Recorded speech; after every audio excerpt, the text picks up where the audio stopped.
tái sinh thành một tiểu hành có tự chủ ý thức. Ngôi sao muốn đóng góp cho trái đất, trở thành vệ tinh của trái đất, nhưng không ngờ trên đường bay bị một hành tinh khổng lồ hút về hướng đó, làm cho bạn không kiểm soát được đối với một gang. Sau đó vật lớn bay đi và hành tinh trước mắt này lớn gấp hàng nghìn lần chính nó. Sao Mộc thứ 5 trong hệ mặt trời, đồng thời bị kéo đến đây. Ngoài ra còn có nhiều vệ tinh có kích thước. Ngay khi bạn nghĩ làm thế nào để thoát khỏi lực hấp dẫn của sao Mộc, đột nhiên phát hiện nó chỉ bằng 1/3 kích thước của bạn, đang từ từ bay về phía bạn. Nhưng ngay lúc sắp va chạm, vụ nổ tưởng tượng đã không xảy ra. Thay vào đó, vệ tinh đó biến thành ánh sáng, tất cả chui vào cơ thể của bạn. Sau đó, kích thước của bạn tăng gấp đôi và lực hấp dẫn của sao Mộc đối với bạn cũng giảm đi một chút. Điều này khiến bạn nhận ra, nếu bạn muốn hoàn toàn thoát khỏi sự kiểm soát của sao Mộc, bạn cần phải nuốt chửng nhiều thiên thạch hơn. Thậm chí bản thân cũng có thể trở thành các ngôi sao như mặt trời. Vì vậy, bạn cố gắng đến gần quỹ đạo của các vệ tinh, miễn là họ va chạm với bạn, tất cả đều trở thành một phần của bạn. Bạn phát hiện ra khi các hành tinh khác lớn hơn bạn, không thể nuốt được, nhưng có rất nhiều hành tinh xung quanh sao Mộc nhỏ hơn bạn. Cũng không biết mất bao nhiêu thời gian, kích thước của bạn đã gấp trăm lần kích thước ban đầu. Lần này, bạn cảm thấy lực hấp dẫn của sao Mộc ngày càng yếu đi. Bạn cố gắng tăng tốc độ, bay theo hướng lệch khỏi quỹ đạo, cạnh tranh thành công để thoát khỏi lực hấp dẫn của sao Mộc. Cơ thể cũng vì quán tính do tăng tốc tạo ra một chút về phía vành đai tiểu hành tinh, cho đến khi đâm vào một tiểu hành tinh lớn hơn bạn rất nhiều. Cuối cùng cũng dừng lại, có rất nhiều thiên thạch nhỏ hơn bạn, sẵn sàng bắt đầu nuốt. Đột nhiên, cơ thể bị một hành tinh lớn hơn va chạm một lúc, một phần của đống đổ nát đã tách ra khỏi bạn. Đột nhiên bạn phát hiện kích thước của mình nhỏ trở lại. Bạn hơi buồn, thật không dễ dàng mới dựa vào nút chửng. Khối lượng trở nên lớn như vậy, va chạm này lại vô ích. Lúc này bên cạnh lại có một tiểu hành tinh bay tới. Điều kỳ lạ là bạn dễ dàng né tránh. Bạn đột nhiên nghĩ đến hẳn là do va chạm vừa rồi. Mặc dù làm thay đổi kích thước, nhưng kỹ năng né đã được cải thiện rất nhiều. Sau khi tốc độ phản ứng tăng lên, bạn bắt đầu yên tâm táo bạo, tin tiểu hành tinh nhỏ hơn mình. Cùng lúc điên cuồng ngấu nghiến, kích thước cũng đang tăng lên. Trong vũ trụ rộng lớn này, bạn không cảm thấy mệt mỏi, không cảm nhận được thời gian trôi qua, chỉ biết nuốt chửng vô tận.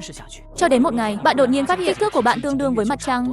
Và bây giờ bất kể tốc độ cơ thể, tính linh hoạt của phản ứng cũng được tăng cường. Đột nhiên một con tàu vũ trụ đầy cảm giác công nghệ từ phía bên kia sao Mộc hướng về bên này bay đến đây. Tiếp theo là một nhóm lớn tàu chiến vũ trụ.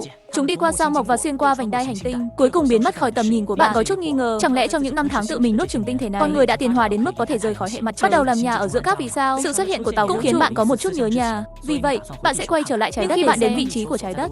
Đột nhiên nhìn thấy hành tinh xanh ban đầu, bây giờ phủ đầy tuyết trắng.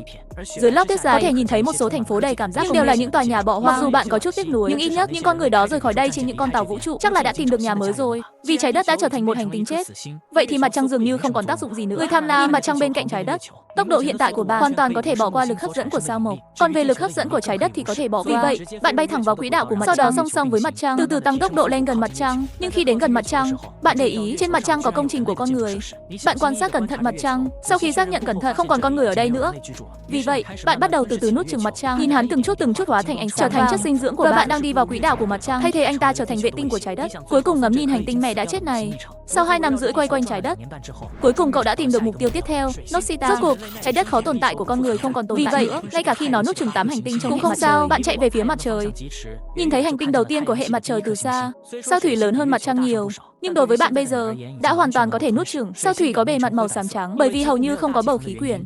Vì vậy, bạn có thể nhìn thấy trực tiếp bên trong những cái hố do bị thiên thạch đập vỡ. Sao thủy là hành tinh gần mặt trời nhất, nhiệt độ cực cao, không hề có bất kỳ sinh vật sống nào trên đó. Cậu không nghĩ nhiều, điều khiển cơ thể hợp nhất vào quỹ đạo của sao thủy, sau đó điều chỉnh tốc độ, làm cho tốc độ của bạn nhanh hơn sao thủy một chút. Khoảnh khắc cơ thể tiếp xúc với sao thủy, ánh sáng vàng bao phủ nó ngay lập tức và tất cả đều chìm vào cơ thể bạn. Khối lượng lập tức tăng lên một vòng lớn. Ngay lúc này vì thân thể dừng lại, một lực lượng khủng khiếp và khổng lồ sẽ đưa bạn đến một hướng. Bạn nhận thấy cơ thể của mình đang nhanh chóng bay về phía mặt trời. Ngọn lửa phun ra từ bề mặt khiến bạn tê dại. Suy nghĩ duy nhất lúc này là chạy trốn. Cậu dùng hết sức lực của mình, đưa tốc độ lên giới hạn, cuối cùng cũng thoát khỏi lực hấp dẫn của mặt trời. Nhưng giây tiếp theo, một hành tinh màu nâu sắp đâm vào. Bạn là một tiểu hành tinh nhỏ với ý thức tự chủ. Bạn không chỉ nuốt vệ tinh tự nhiên của trái đất, mặt trăng, thậm chí chuẩn bị đưa 8 hành tinh của hệ mặt trời sắp ăn hết, muốn trở thành một những ngôi sao tồn tại ngoài mặt trời. Ngay khi bạn nuốt thành công sao thủy, một hành tinh màu nâu đập vào mặt bạn. Bạn chuyển động cơ thể theo kinh nghiệm tránh được vụ va chạm này. Sau khi nhìn lại mới phát hiện hành tinh đó là sao Hỏa, cách mặt trời thứ 4. Bạn nhìn nó, hành tinh giống trái đất nhất. Không chỉ có một bầu khí quyển mỏng trên sao Hỏa, bên trong còn có sự xuất hiện của đá cuội. Điều đó có nghĩa là sao Hỏa đã từng có nước.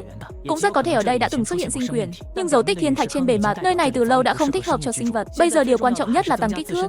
Vì vậy, bạn đặt ánh mắt xung quanh sao Hỏa, 2 vệ tinh giống như khoai tây xung quanh, kiểm soát cơ thể vào quỹ đạo của chúng. Chẳng bao lâu nữa cả 2 vệ tinh sẽ trở thành chất dinh dưỡng của sao Hỏa. Hiện tại bạn vẫn chưa thể nuốt chửng nó, nhưng bạn nhìn vào sao một cách đó không xa, xung quanh anh ta còn có rất nhiều vệ tinh tự nhiên tồn tại. Lúc đầu kích thước của mình quá nhỏ không thể lay chuyển ngôi sao, bây giờ cũng là lúc để di chuyển. Ganymede và Callisto là đáng chú ý nhất. Mặc dù chúng chỉ là vệ tinh của sao Mộc, nhưng kích thước lớn hơn nhiều so với sao Thủy, lớn hơn một chút so với hiện tại của bạn. Sẽ hơi mất nhiều công sức để nuốt chửng chúng. Vì vậy, bạn kiểm soát cơ thể của bạn, nhanh chóng hợp nhất vào quỹ đạo của Ao, sau đó giữ khoảng cách nhất định với anh ta. Nhìn kỹ cái này trước đây, vệ tinh được gọi là trái đất thứ 2. Bạn phát hiện ra anh ta giống như sao Hỏa, cũng có bầu không khí và có những chất lỏng như dòng sông đang chảy. Nhưng những chất lỏng này không phải là nguồn, đó là mê tân lỏng. Rõ ràng là Âu không thể tạo ra sự sống. Bạn không có bất kỳ cảm giác tội lỗi nào và nuốt nó. Sau đó bạn tăng tốc một chút, tiếp cận vệ tinh Callisto. Hắn lập tức biến thành vàng, ánh sáng tràn vào cơ thể bạn và khối lượng của bạn đều theo đó lớn lên rất nhiều. Mục tiêu tiếp theo đương nhiên là Ganymede. Sau khi từ từ đến gần, bạn tìm thấy toàn bộ ngôi sao Ganymede, tất cả đều bị bao phủ bởi băng. Khi bạn tăng tốc độ một chút, khoảnh khắc bạn chạm vào anh ấy, đột nhiên dòng nước mạnh chảy từ dưới lớp băng vỡ, phun ra ngoài. Nhưng sau một lúc, nước lại bị đóng thành băng. Lần này, cậu hơi sợ có những sinh vật trong Ganymede. Vì vậy, sau khi bạn lặn xuống dưới lớp băng thông qua nhận tin thấy bên trong chỉ có một đại dương, không có sự sống. Vì vậy, Ganymede từ từ biến thành ánh sáng vàng, trở thành chất dinh dưỡng của bạn. Sau khi khối lượng tăng gấp đôi, bạn tự hỏi liệu bạn có thể nuốt chửng sao hỏa không? Dù sao bản thân nuốt chỉ dựa vào khối lượng, không phải chất lượng. Nhưng thông qua nhận thức, bạn tìm thấy khoảnh khắc này, kích thước của sao hỏa vẫn lớn hơn một chút so với bạn. Chỉ có thể trước tiên ăn hết các vệ tinh khác xung quanh sao mộc. Một đài phun nước xuất hiện trong tầm nhìn của bạn. Bạn nhất thời có chút mãnh liệt. Làm sao có thể có đài phun nước trong vũ trụ? Nhìn kỹ thì phát hiện ra rằng đài phun nước đến từ một mặt trăng của sao mộc, có thể phun nước trực tiếp từ mặt đất. Vệ tinh cũng chỉ có Europa, bởi vì Europa có bầu khí quyển. Mặc dù bầu khí quyển rất mỏng, nhưng thành phần khí quyển là oxy, khí co2 và metan và oxy thường. Tất cả đều được phân chia bởi phân tử nước trong không khí.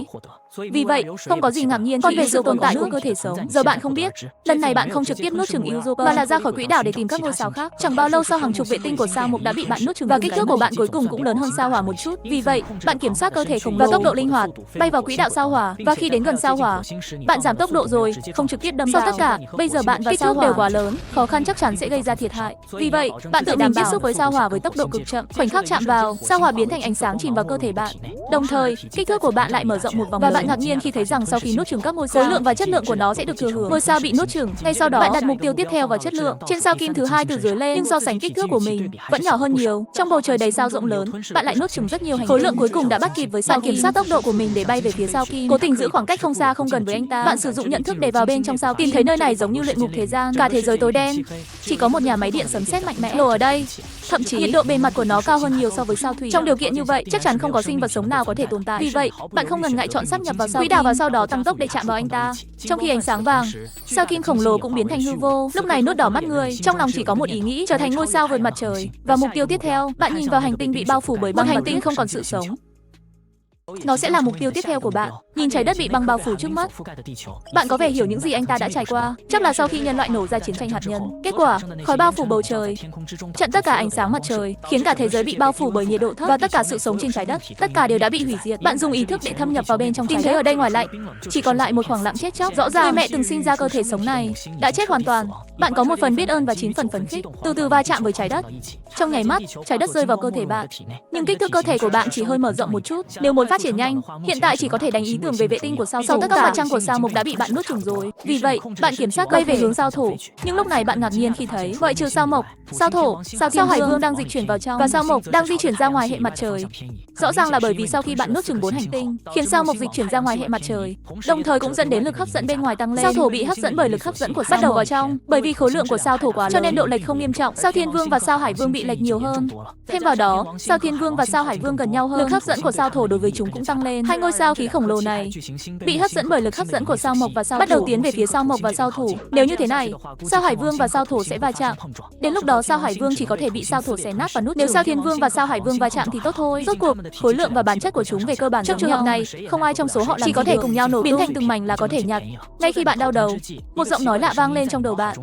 Ký chủ ý thức của ngươi không chỉ có thể khống chế chính mình, cũng có thể kiểm soát các cá thể khác. Bạn ngay lập tức cảm thấy biết ơn. Sau bao nhiêu năm, hệ thống cuối cùng cũng xuất hiện. Vậy, bạn sử dụng ý thức của bạn chuyển sao Hải Vương, kiểm soát về phía sao Thiên Vương, chuyển hướng quỹ đạo. Nó nằm dưới sự kiểm soát của bạn. Sao Hải Vương quá chậm chạp.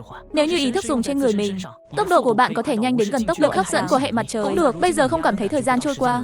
Dù chậm cũng không sao, miễn là sao Hải Vương có thể va chạm với sao Thiên Vương. Vậy thì đã đạt được mục đích của mình. Cuối cùng cũng không biết đã qua bao lâu, sao Hải Vương đi vào quỹ đạo của sao Thiên Vương. Khi họ chạm vào nhau, hai hành tinh khí khổng lồ như hai viên đá va chạm vào nhau, nổ tung ngay lập tức. Nhưng vì mật độ giữa hai hành tinh rất cao, vì vậy vết nứt chủ yếu là ngoại sáu, nhưng kích thước của chúng cũng giảm đi. Sau khi nhỏ đến mức bạn có thể nuốt, bạn dùng ý thức khống chế thân thể của mình di chuyển từ từ đến sao Hải Vương. Những mảnh vỡ bị va chạm vào sao Hải Vương, đồng thời hóa thành ánh sáng, trở thành chất dinh dưỡng của bạn. Trong nháy mắt, khối lượng của bạn đang tăng với tốc độ có thể nhìn thấy bằng mắt thường, vượt qua cả sao Hải Vương ở trạng thái nguyên vẹn ban đầu. Và ngôi sao còn lại, đó là sao Thiên Vương bị hỏng. Vì vậy, bạn từ từ đâm vào sao Thiên Vương một lần. Ngay lập tức, hắn và các mảnh vỡ hành tinh xung quanh biến thành ánh sáng vàng vào cơ thể của bạn. Giờ này, kích thước của bạn đã mở rộng đến mức chưa từng có, nhưng nó vẫn nhỏ hơn nhiều so với sao mộc và sao Thổ.